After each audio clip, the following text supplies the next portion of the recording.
నుంచి రాజకీయ ఫ్యామిలీ నుంచి వచ్చినప్పటికీ కూడా వారి తాతగారు చేసినటువంటి మంచి కార్యక్రమాలను ఆదర్శంగా తీసుకుని ఎన్నో మంచి కార్యక్రమాలు చేయడానికి ఆయన నాంది పలికిన పరిస్థితి మనం అందరం చూస్తూనే ఉన్నాము. మొన్న పార్లమెంట్లో కూడా ఆయన మాట్లాడే విధానం చూసాం. మనము విశాఖని డెవలప్మెంట్ చేయడమే కాకుండా ఇక్కడ ఉన్నటువంటి నిరుద్యోగి యువకులు అందరికీ కూడా ఉద్యోగ అవకాశాలు కల్పించాలన్న ఒక దృఢ సంకల్పంతో ఆయన పనిచేయడం జరుగుతున్నది. మరి ఈరోజు ఆయన ఎన్నో ఆధునిక భావాలు కలిగిన వ్యక్తి. మరి ఎందుకంటే విద్యావంతులు అవ్వడం వల్ల విశాఖని డెవలప్మెంట్ చేయడంలో ఎలా చేయాలనే విషయం మరి ఆయన ఏదైతే వాగ్దానం ఇచ్చారో అవన్నీ కూడా చేయడానికి చేసే ఒక మంచి వ్యక్తిని ఈరోజు మనం ఎంపీగా గెలిపించుకోవడం జరిగింది.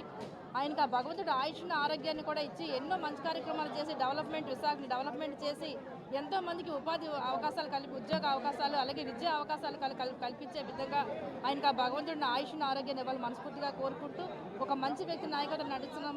మా అందరి అదృష్టంగా భావిస్తున్నాము. ఒక మంచి వ్యక్తిని ఎంపీగా గెలిపించుకున్నాము. ఆయనకి ఇంకా భగవంతుడు ఆయుష్ను ఇవ్వాలని కోరుకుంటున్నాం.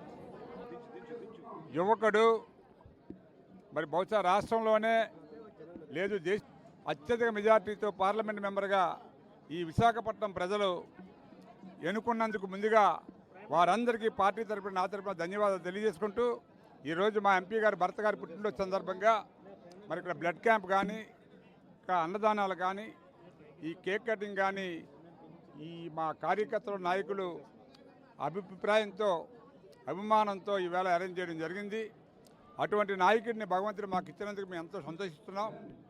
ఈవేళ అతనికి ఎటువంటి డబ్బాస కానీ ఎటువంటి ఆస్తి సంపాదించుకుందామని కానీ లేకపోతే ఇక్కడ భూ కబ్జాలు చేద్దామని కానీ ఇతర పార్టీల వాళ్ళు గతంలో చేసిన భూ కబ్జాలు అన్నీ కూడా వెలికి తీసి అవి ప్రభుత్వానికి అప్పచెప్పాలనే ఉద్దేశంతో ఉన్నాం. ఇతను ఎంత సింపుల్గా ఉంటాడో మీరు అందరికీ తెలుసు.